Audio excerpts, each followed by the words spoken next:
Okay, तो चलिए शुरू करते हैं हम लोग आज का विषय। तो अभी तक अगर आपने इस महीने में यानी अधिक मास के महीने में कुछ भी नहीं किया, मतलब कोई भी नियम का पालन नहीं किया है या कोई भी उपाय नहीं किए हैं, तो आप ये बचे हुए कुछ दिन हैं इसमें, या आखिर के 5 दिनों में, या फिर आने वाली एकादशी में, क्योंकि अधिक मास में जो आने वाली एकादशी है उसका बहुत महत्व होता है। और अगर आप इस एकादशी के दिन कुछ उपाय करते हैं तो उसका बहुत ही लाभ आपको मिलता है।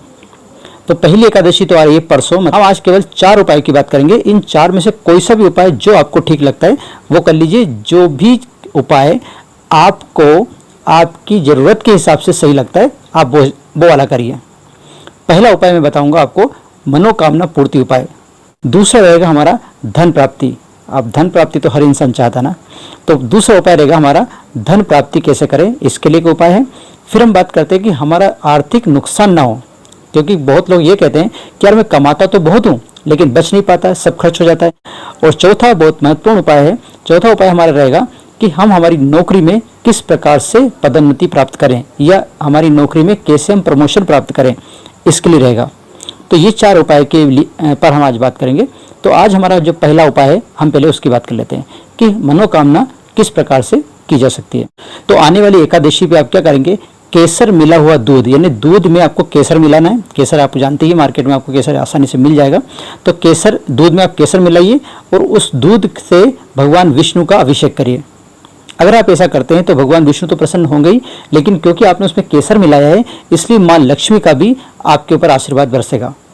अगर आप ये दोनों मिला के यानी केसर और दूध मिला के अभिषेक करते हैं भगवान विष्णु का, तो निश्चित तौर पे आपको आपके मन चाहा वरदान, मतलब आपकी मनोकामना अवश्य पूरी होगी। ठीक है, चलिए बात करते हैं हमारे दूसरे उपाय की। इस उपाय को करने के लिए आप बचे हुए दिनों में से कोई सा भी दिन चुन सकते हैं, आपकी इच्छा के अनुसार। आप संडे ले सकते हैं, कोई सा भी दिन आप ले सकते हैं, लेकिन अगर उसमें 11 का दिन यानी कि आप अगर एकादशी का दिन लेते हो तो ज़्यादा अच्छा रहेगा। तो आप क्या करेंगे, एकादशी के दिन अपने आजू बाजू जो भी मंदिर हो, भगवान विष्णु का मंदिर हो, उस मंदिर में जाएंगे। उस मंदिर में आप क्या करेंगे, पीली या सफ़ेद मिष्ठान का भोग लगाएंगे भगवान को। सफ़ेद या पीला मिठाई कोई सी भी होगी उसका भोग लगाएंगे। या फिर उससे भी अच्छी बात ये होगी, अगर आप कर सकते हो तो, कि आप अपने हाथों से खीर, दूध, चावल और मेवे से बनी हुई खीर बनाइए। यानी कि वो जो खीर बनाएंगे उसमें दूध होना चाहिए, चावल, दूध और चावल तो रहते ही हैं, और इसमें मेवे मिलाइए। मेवे यानी सारे आप मेवे जानते ही हैं कि जो भी ड्राई फ्रूट होते हैं उसको मेवे बोलते हैं। तो मेवे मिलाइए और उसमें उसको बना के, और फिर उसमें तुलसी के 2 पत्ते डालकर आप उस पूरे जो खीर है उसको भगवान विष्णु को अर्पित कीजिए। अगर आप ऐसा करते हैं तो निश्चित तौर पे आपको धन लाभ होगा और आपको धन संबंधी कोई भी प्रॉब्लम जीवन में कभी नहीं रहेगी। चलिए हम बात करते हैं हमारे तीसरे उपाय की। तीसरा उपाय था आर्थिक नुकसान से कैसे बचा जाए। यानी होता क्या है, आपने कमा तो बहुत लिया लेकिन किसी न किसी बात पे वो खर्च हो जाते हैं, यानी आप उसमें बचा नहीं पाते हैं, वो आपको वो धन पूरता नहीं है। ठीक है, तो उस धन को कैसे बचाएं या हमारे आर्थिक नुकसान से कैसे बचें, अब इसके लिए उपाय देख लेते हैं।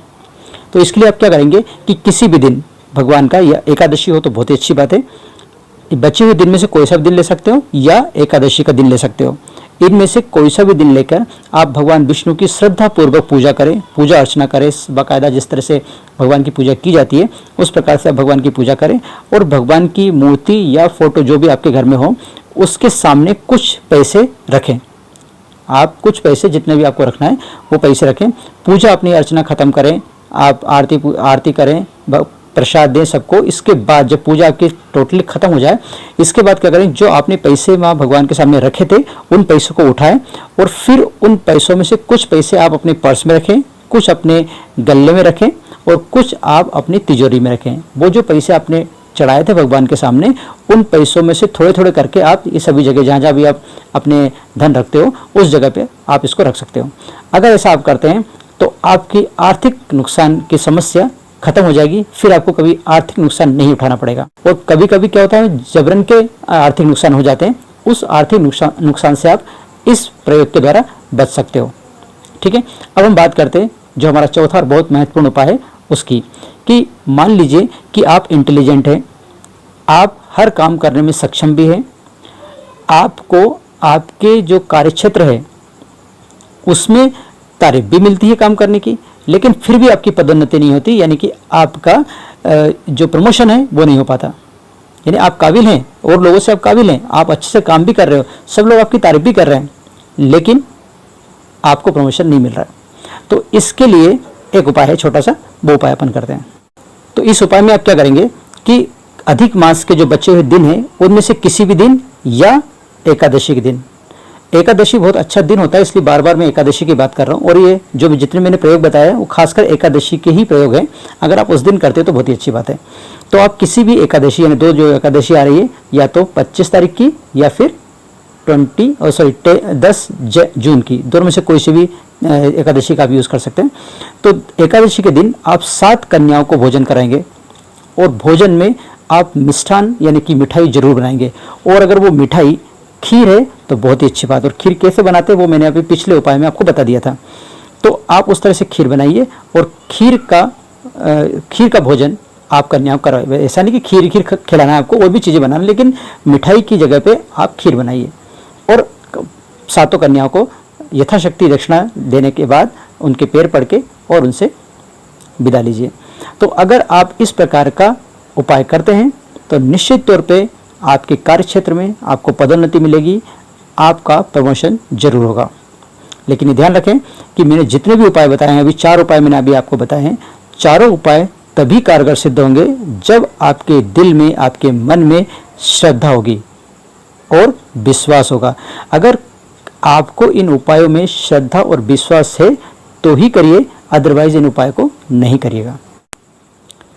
तो कैसा लगा आपको ये वीडियो और इसमें दी गई जानकारी? अगर आपको ये वीडियो पसंद आया है तो प्लीज़ इसे लाइक कीजिए, शेयर कीजिए, और मेरे इस चैनल को सब्सक्राइब करना ना भूलें। आज के लिए बस इतना ही, मुझे दीजिए आज्ञा, और आप रहिए खुश। जय हिंद।